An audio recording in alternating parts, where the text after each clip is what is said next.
How many days can a person stay hungry, cold, and afraid before mercy begins to disappear? In Stalingrad, this was not a theoretical question. It was the daily reality of soldiers holding rifles with frozen fingers.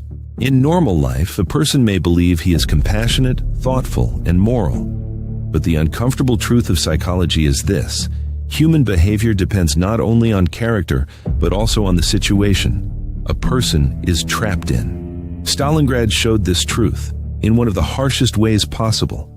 There, men were not only fighting other soldiers, they were fighting hunger, cold, fear, orders, and hopelessness. Psychologist Albert Bandura explained moral disengagement as the process where a person creates distance between his conscience and his violent actions. Seeing the other side not as fully human, but as a threat, makes violence psychologically easier. This mechanism began working in Stalingrad from the very beginning. For the German army, the city was first a strategic target on a map, but once they entered the streets, that map became filled with human breath, blood, and rubble. Stalingrad was a major industrial city on the Volga River. Taking it meant cutting a vital transport route and capturing a city that carried Stalin's name. For Hitler, this was not only a military victory, but a symbolic one. But for the soldier on the ground, a symbolic victory often meant one thing: whether he would survive crossing the next street.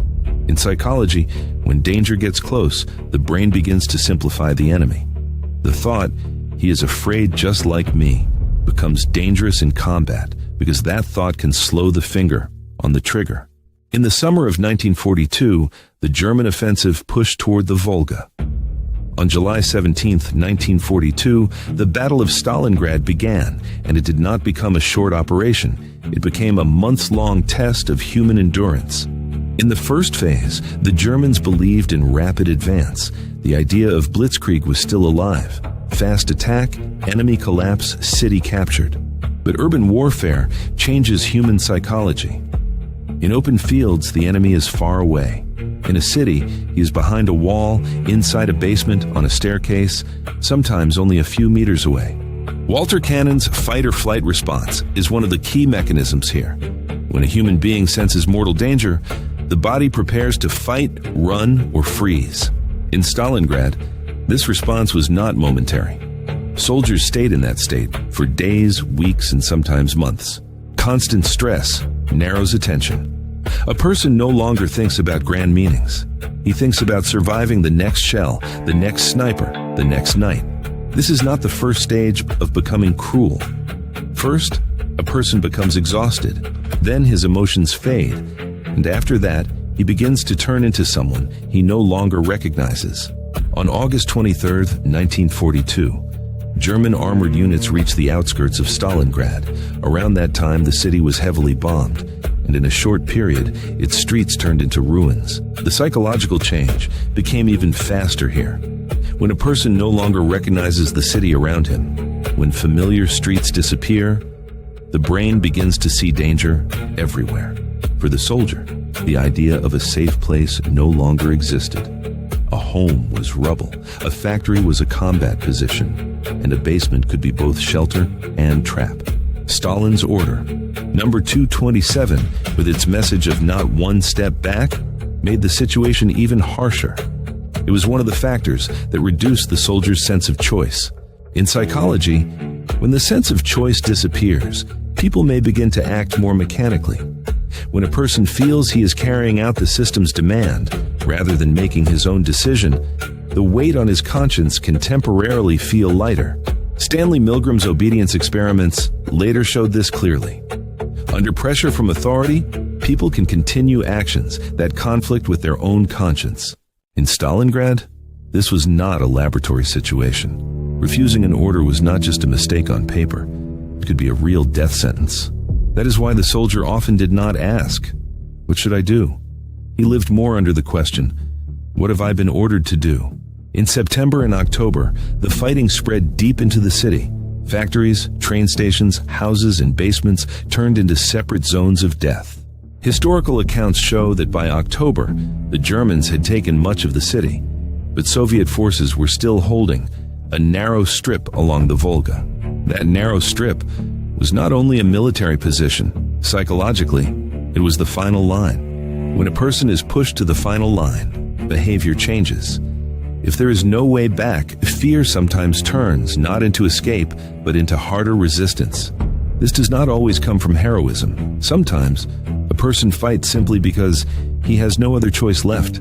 Seligman and Meyer's research on learned helplessness showed that when a living being faces uncontrollable pain for long enough, it may eventually stop trying to escape. But the strange thing about Stalingrad is that some people became passive, while others became even harder because there was no exit. The same hell does not turn everyone into the same person. It silences one man, hardens another, and forces someone else to hold on with the last strength he has. In Stalingrad, hunger and cold made this process even sharper. When a person is starving, moral decisions also change because the brain gives energy to survival before compassion. This does not mean that humans are evil. It means the human biological system has limits. In normal life, helping a wounded person may feel instinctive, but in Stalingrad, running toward the wounded could mean exposing yourself to a sniper. There, mercy was not just an emotion. Mercy became a risky military decision. So sometimes, a soldier saw the wounded and kept moving. Not necessarily because he had no mercy inside him, but because mercy in that moment could get him killed. A situation like this leaves marks inside a person. The brain may silence emotion in order to survive, but later, the conscience remembers that silence. Moral injury is important here.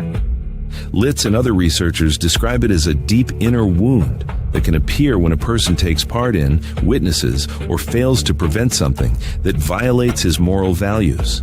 This is not just a frightening memory. It is damage to the answer. A person gives to the question, who am I? A soldier may live with the belief, I am a good person. But then the things he did not do, or was forced to do in war, collide with that belief. By November, Stalingrad was reaching a point of exhaustion, both militarily and psychologically. The Germans had advanced through much of the city, but the Soviets had not completely broken. Then came the major turning point in the sequence of the battle. On November 19, 1942, the Soviet army launched the counteroffensive known as Operation Uranus. This attack did not strike directly at the strongest German units inside the city. Instead, it hit the weaker flanks, where Romanian forces were holding the lines. Psychologically, this suddenly changed the German soldier's sense of danger. The man who had been trying to capture the city yesterday was now facing the possibility of being trapped inside it. On November 23rd, Soviet forces met near Kalak. The German 6th Army and detached forces were now surrounded in a massive pocket around Stalingrad. Encirclement has a special effect on the human mind. Danger no longer comes only from the front, it comes from every direction. Here, learned helplessness appears again. When a soldier sees that escape is blocked, supplies are shrinking, and the way out is closing. The feeling of nothing I do will change this becomes stronger. That feeling kills differently than a bullet. First it hits hope, then it hits the will. Hitler did not allow the 6th Army to break out of Stalingrad. Paulus was expected to hold the city, but by then, the city was no longer a position being held. It was a trap where men were slowly being consumed. On December 12th, Manstein launched Operation Winter Storm in an attempt to break the encirclement. It created hope, but it was not enough. Psychologically, half hope can sometimes be heavier than hopelessness. A person sees rescue as possible for a moment and then feels it slip away. At this stage, the condition of the German soldiers became worse. Food was running out, medical help was weak, the number of wounded grew, and the cold removed more men from the fight every day. Statistics here are not just numbers. Britannica gives estimated casualties of around 800,000 on the Axis side and around 1.1 million on the Soviet side during the Stalingrad campaign. Around 40,000 civilians are also estimated to have died. The Imperial War Museums notes that the Germans lost around 500,000 men in the Stalingrad campaign, with about 90,000 taken prisoner. These numbers can numb the mind, but each number was a body, a family, a fear, and an unfinished letter. That is why statistics cannot be separated from psychology. Mass death makes individual death harder to see. The death of one person can shake us. The deaths of hundreds of thousands can begin to look like numbers. That is another psychological defense of war. The human mind cannot feel all that death at once, so it turns it into statistics. By late January, the situation was already finished. On January 30th, 1943, Hitler promoted Paulus to field marshal. The gesture had symbolic meaning. In German military tradition, a field marshal was not expected to surrender. But psychology collided with reality again. A symbol could not change hunger, cold, wounds, or encirclement. On January 31st, 1943, Paulus surrendered. On February 2nd, the remaining German forces also laid down their weapons, and the Battle of Stalingrad came to an end. This ending was not just a military defeat, it was the psychological collapse of men who had lived for months under orders to hold, endure, and never step back. Leon Festinger's theory of cognitive dissonance becomes especially clear in this final phase.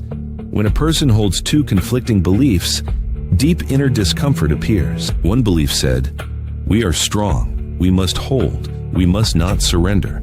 The other became clearer every day. We are surrounded, we are starving, we are freezing, and there is no way out. Those two beliefs cannot live together for long. Either a person denies reality, or he begins to break inside. For many in Stalingrad, the war was not lost only outside. It was also lost inside the human mind. The most tense part is that Stalingrad gives us no comfortable conclusion. There's not only heroism here, and there is not only cruelty.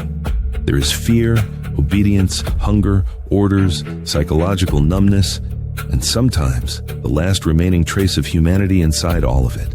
A soldier's harsh behavior sometimes came not from his character, but from extreme pressure. Another soldier's sacrifice was not the absence of fear, but a decision made despite fear. This difference matters. War likes to show people as either heroes or monsters. Reality is more uncomfortable. Most people make decisions somewhere in between, under fear, pressure, and limited choices. Maybe the hardest lesson of Stalingrad is this. Sometimes, in order to survive, a person has to silence something inside himself. Mercy, doubt, guilt. But these things do not disappear completely. They hide under the trench, the cold, and the order. When the battle ends, the city may be in ruins. But there are ruins inside the survivors too. Because sometimes a person leaves the war, but the war does not leave him. The faces he saw, the sounds he heard, and the decisions he made may stay with him for years. That is why Stalingrad is not only one of the turning points of World War II.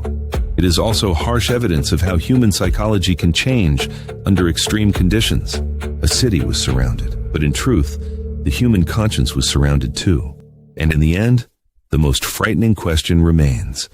If a person is made hungry enough, cold enough, frightened enough, and hopeless enough, at what point does he stop being the person he used to be?